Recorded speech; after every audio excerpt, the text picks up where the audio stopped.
Meu nome é Miguel, eu sou daqui de Salto mesmo, e eu morei aqui em Salto até os meus 5 anos. Após meus 5 anos, em 2013, meus pais levantaram como missionários pela igreja, e nós fomos para Brasília, onde a gente ficou lá por 10 anos, até 2023. E eu voltei em 2023 mesmo, então eu tô aqui na cidade de Salto desde o ano passado, mais ou menos. Aí eu tô me adaptando, porque é uma cidade pequena, então, assim, eu tava acostumado, lá em Brasília é tudo mais longe, tipo, pra chegar na escola demorava quase 1h30. Então, era tudo mais longe, a gente se movimentava bem mais de carro, e agora eu tô me movimentando mais andando. Eu vim pra cá, por exemplo, andando, coisa que eu não faria lá nos anos que eu passei lá. A gente andava de metrô, ia de ônibus, ia de carro, carro entre aspas, né? Porque a gente tem uma van, mas tá bom. Porque meus pais, por ser essa questão da igreja, desse lado que retrata um pouco mais o início da igreja, a gente é aberto à vida. Então essa questão de ser aberto à vida é o aceitar quantos filhos que Deus queira para nós. Então, consequentemente, eu tenho 11 irmãos, 2 estão no céu, que foram alguns abortos espontâneos que ocorreram. Eu sou o segundo, mas estamos em 10 lá em casa. Então, nós estamos em 10 lá em casa e a gente não consegue se movimentar num carro. Então, a gente anda com uma van. Eu comecei com a música, minha história com música começa desde pequeno. Desde antes, quando eu estava na barriga da minha mãe. Porque minha avó tem uma escola de música, a Som Maior, aqui na 7 de setembro. E então a minha avó tem a escola Som Maior, aqui na 7 de setembro. E eu, consequentemente, cresci nesse meio musical. Minha mãe ia dar aula, então, assim, era uma época que a gente não usava babá, então, a gente não tinha babá em casa. Então, acabava que a gente ia acabar vivendo junto. Assim, então, eu cresci, me formei em violão popular. Tanto que agora eu tô querendo dar um pezinho no violão erudito, mas tá meio difícil por conta dos estudos. Mas eu me formei em violão popular e comecei a fazer aulas de piano em Brasília, no ano de 2020, se não me engano. 2020, metade de 2020. Então eu tenho esse pezinho tanto para instrumentos de corda por conta do violão e por conta da teoria e da prática no piano, eu acabo tendo acaba sendo um pouco mais fácil pegar outros instrumentos. Então eu acabo tocando uma penca de instrumento. Mas não que assim, nossa, ele é autodidata, ele aprende sozinho. Não, é porque eu tenho essa teoria, eu tenho essa base muito boa. Então eu comecei com o violão, me formei no violão popular. E eu fui mudando para vários instrumentos. O charango é um exemplo deles, que a gente utilizava bastante nas missas, né? Que como a gente era missionário, a gente participava bem ativo numa capela que tinha lá, Capela Santa Maria Gorete, lá em Ceilândia, no Sol Nascente, em Brasília. E por participar ativamente, a gente levava uns instrumentos diferentes. Então, vai um violão, você aprende a tocar, eu já subi violão.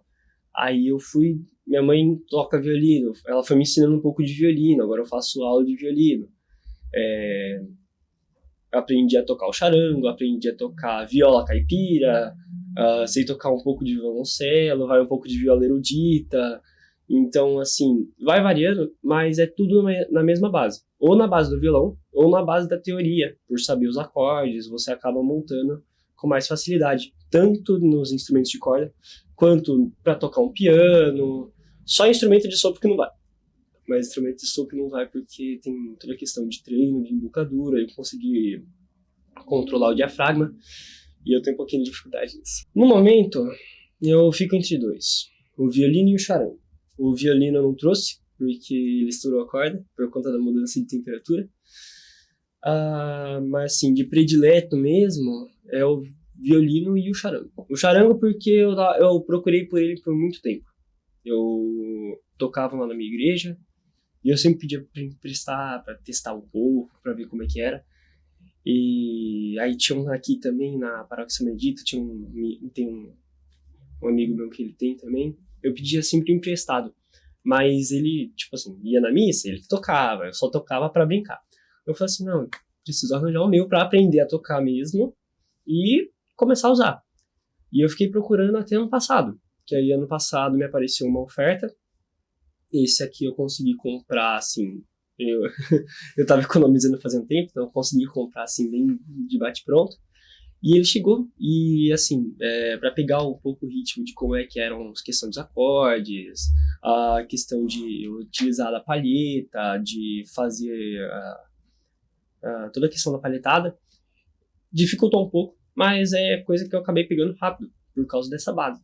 Então eu consegui aprender a tocar. Então, assim, eu não toco músicas nativas lá, tradicionais do Peru, desse lado, porque eu não sei. Eu sei de acordes que eu fui fazendo, às vezes eu conferia na internet pra ver como é que era, se tava falando certo, se eu tava inventando coisa. Cara, tem. Mas assim, é que o charango, ele seria um instrumento pra fazer com solo. Mas eu não sei fazer solo, sabe? Então eu faço um acompanhamento.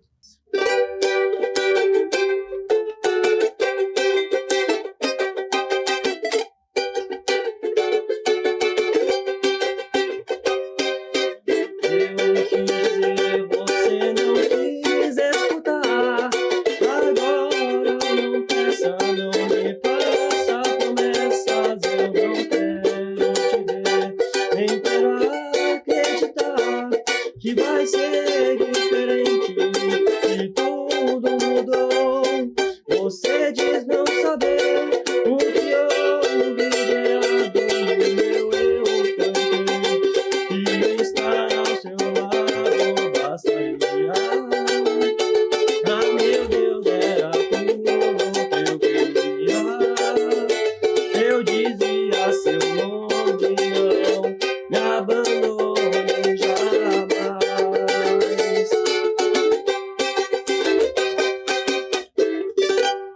Eu tô com 16 anos, vou fazer 17 em agosto. Momentos marcantes da minha infância, eu acho que vai mais... minha infância, a maioria eu passei lá em Brasília, porque dos 5 anos que eu passei aqui eu não lembro muita coisa. Dos 5 anos que eu passei aqui eu lembro de ir para as aulas de violão com minha avó, e ir pra missa, e uma Páscoa só que eu lembro que era um pouquinho maiorzinho. Mas lá em Brasília, momentos marcantes, porque assim, gira bastante em torno da igreja, porque a gente estava como missionário, então a gente ia bastante na igreja. Então eu passei grande parte da minha vida dentro de uma igreja, ou ajudando a limpar, ou ajudando a arrumar, essas coisas. Mas eu acho que momentos marcantes da minha infância foi uma vez que a gente foi a primeira vez que eu fui no Portas Abertas, que é um evento que tem lá no Seminário Redentores Mater de Brasília, para a formação de padres. E, assim, eles fazem um espetáculo que acontece lá. São 3 dias maravilhosos, assim. E a gente ia porque meu tio é padre.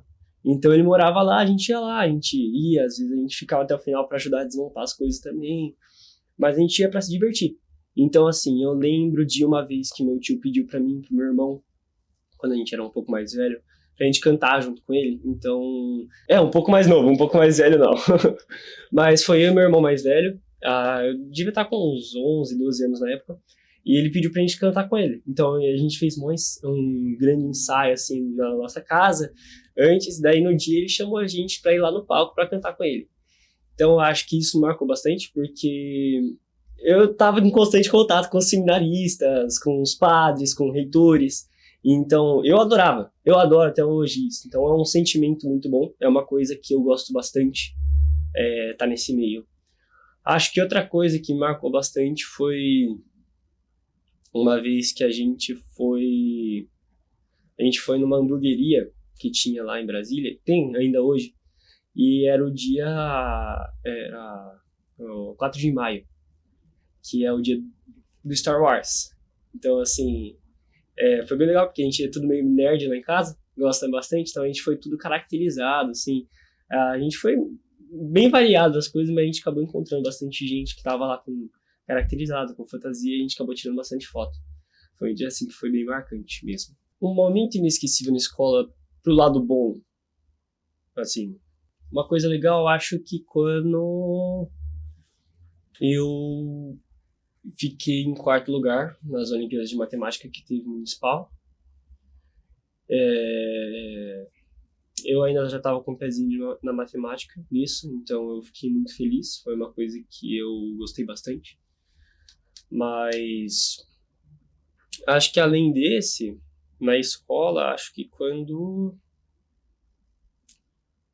eu ajudei a dar aula com o professor. No dia o professor tava lá meio assim, eu já tava lá com o meu... Eu sou meio suspeito que eu tenho pezinho em matemática, né? Eu gosto bastante. E eu já tava começando a ficar apaixonado por esse lado. Questão. E eu me apaixonei por dar aula naquele dia, porque meu professor não tava muito bem. Ele falou assim, vamos se ajudando aí. E ele passou o conteúdo, era uma revisão para uma prova, o conteúdo já estava dado. E ele falou, não estou muito bem, vão estudando aí para a prova que vai ser amanhã. Só que eu já gostava de matemática, já ia me dando bem nesse lado. E meus amigos mais próximos iam pedindo, me explica essa matéria, me explica essa parte, me explica como é que eu vou fazer isso, como eu faço cálculo. E eu fui ajudando, e aí juntou uma roda bem grande em volta de mim, com todos os meus colegas de sala. A gente estava em 43 naquela época, e isso lá em Brasília. E ficou todo mundo em volta e eu ajudando, dando aula, eu explicando a matéria para eles.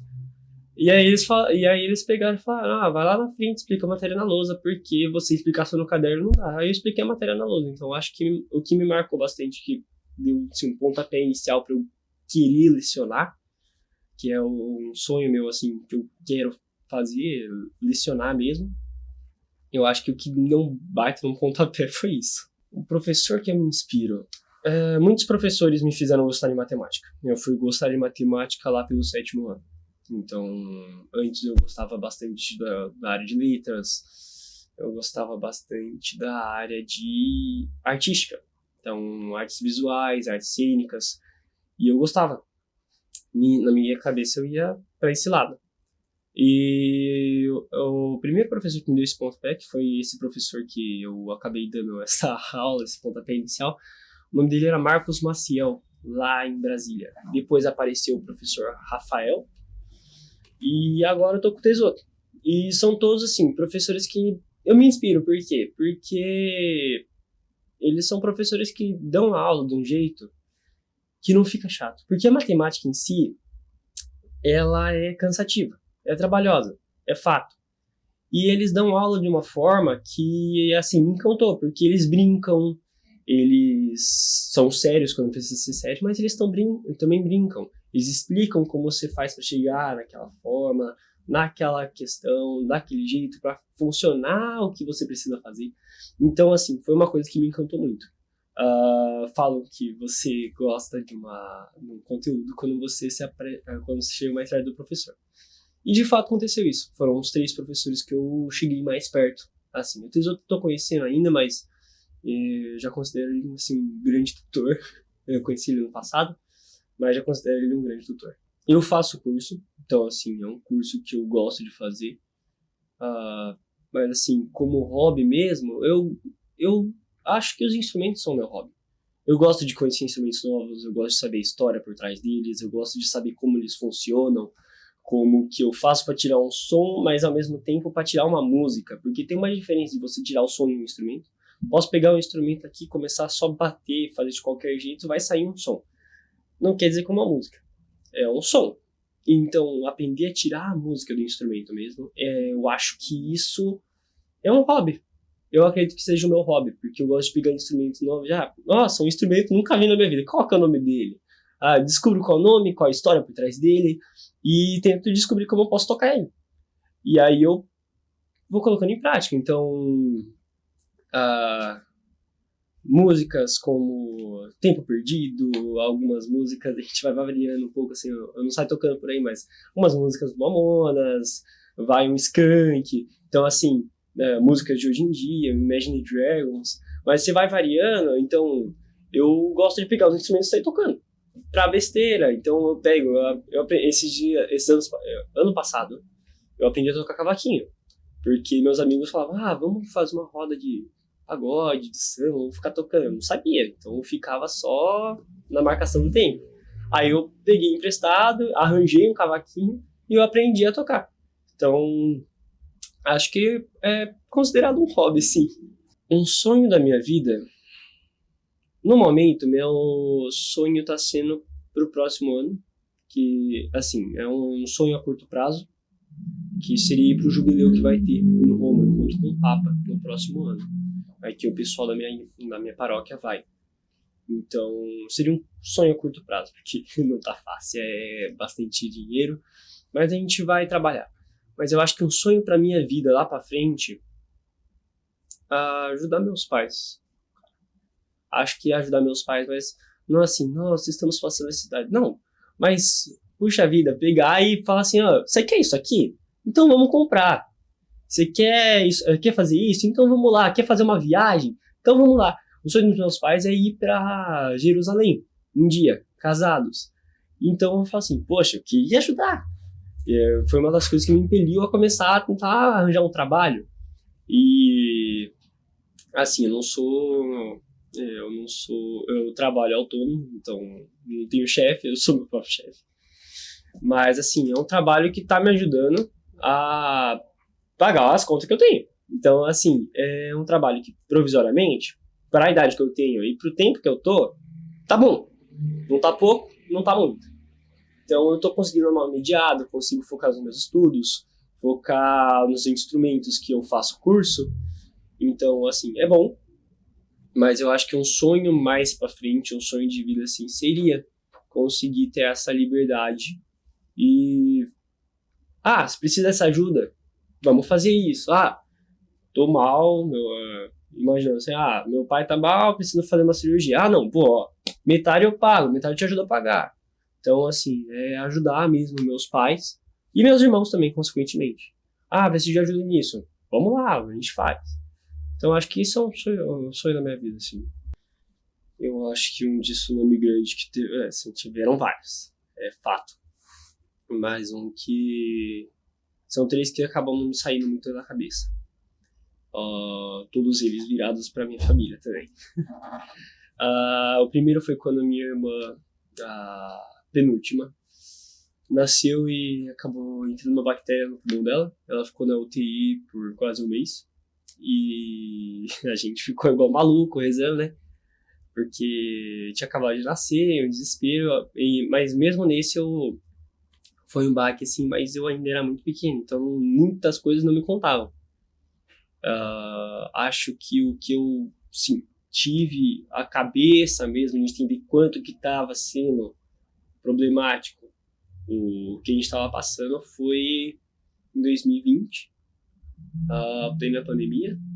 A gente estava aqui e meu irmão mais velho e o meu pai, a gente tinha o costume de sair pedalar antes das aulas, que é tudo online, né? Então era mais fácil. Você estava na frente do computador e ficava lá. Não tinha que ir até a escola. Então a gente pegava e a gente saía de bicicleta. A gente ia até Itu e voltava. Aí teve um dia 23 de outubro, que a gente foi pedalar, eu acabei caindo. Ralei o joelho, me machuquei, minha bicicleta deu uma quebrada. E aí meu pai falou assim, não, esperem aqui que eu vou buscar o carro e já volto pra pegar vocês. Ficou eu e meu irmão mais velho. Ele ficou lá meio comigo, a gente sentou assim no meio fio, ficamos tranquilos. Aí meu pai chegou, a gente colocou as bicicletas pra dentro, só que não cabia todas. Aí ficou a do meu irmão pra fora. Daí ele falou assim, não, vocês vão com o carro, leva o Miguel, cuida dele que eu já tô chegando, eu vou de bicicleta. E ele pegou, no meio do desespero, ele pegou e saiu correndo da bicicleta. E ele... Lá na Ponte Estaiada tem um ponto do ciclismo que você não vê quem tá vindo, e quem tá vindo não tá vendo que você tá indo pra lá. E ele deu de cara com um outro menino que tava com capacete, meu irmão tava sem capacete no dia, e ele deu de cara e ele bateu cabeça com cabeça e caiu no meu fio. Então ele teve traumatismo craniano, o osso do rosto dele ficou meio craquelado, e aí ligaram desesperado pro meu pai. Ele conseguiu lembrar o número do telefone do meu pai, graças a Deus. Então, assim, ligaram pro meu pai, o cara que tinha machucado ele sem querer, assim, eles se bateram, então ele ligou, seu filho caiu aqui. Aí meu pai passou e só viu a ambulância levando ele, foi atrás da ambulância. E meu irmão fez cirurgia lá em Sorocaba. Passou o aniversário dele, que é 30 de outubro, passou lá. Ele ficou uns 15 dias no hospital. Então, assim, foi um tempo que meu pai não estava em casa, porque estava com meu irmão no hospital. como era época de coronavírus, então não podia trocar. Porque aí meu pai lá, ele já fez exame para ver o teste do Covid, meu irmão também fez teste do Covid para ver se não tinha pegado, e não tinha pegado, então não podia entrar ninguém lá. Então, meu pai tava lá, meu irmão tava lá, meu irmão mais velho. A minha irmã mais nova, que é depois de mim, era pequena ainda. Então ficou eu de homem da casa. Eu e minha mãe, então eu ajudei ela. Mas foi assim, um baita de um baque, porque eu já tava com mais consciência. Eu já tava mais entendendo mais as coisas. Mas depois disso como você falou, passa disso não, mas a gente fica mais forte. Então eu acho que depois que passou isso, a gente acabou, os que são lá os mais velhos que estavam lá se ajudando, acabou assim, não fechando um grupinho, mas juntando um pouco mais, ficando um pouco mais fortalecido. A gente ficou mais próximo, a gente consegue confiar no outro tranquilamente. Preciso que você faça isso. Eu posso dormir tranquilo, se eu pedir pro meu irmão, eu posso dormir tranquilo que ele vai fazer. Se ele pedir pra mim, ele pode dormir tranquilo que ele sabe que vão fazer. Meus pais, mesma coisa. Então foi uma coisa que sim, que fortaleceu a gente bastante. Faz o que você gosta. Assim, a vida não é fácil. A vida realmente não é fácil. Você vai ter aqueles baques, vai ter aqueles dias lá que você só quer se enfiar embaixo da coberta e passar o dia lá. Mas a gente precisa levantar. A gente precisa, sim, não por ser falta de coragem, mas ter forças. Porque se a gente desistir, ninguém vai fazer por nós. Ninguém vai fazer nossos sonhos ir pra frente. A gente tem que pegar e manter nosso sonho no alto. Se a gente pegar e ficar olhando pro chão, preocupado com o passado, como se a vida fosse um carro, se a gente ficar preocupado para olhar para o passado, a gente vai bater esse carro. Então, ao dirigir o carro, você tem uma grande visão do mundo à sua frente e tem o retrovisor, para você conferir se não está vindo um carro para bater na sua costa, para você ver de relance de onde você veio. Mas o nosso foco tem que sempre ser lá na frente. A gente não pode deixar que o nosso passado nos defina.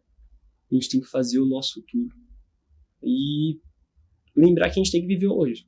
Não adianta nada eu ficar preocupado com o futuro, com daqui 5, 10 anos, e não viver o agora, e deixar oportunidades passarem.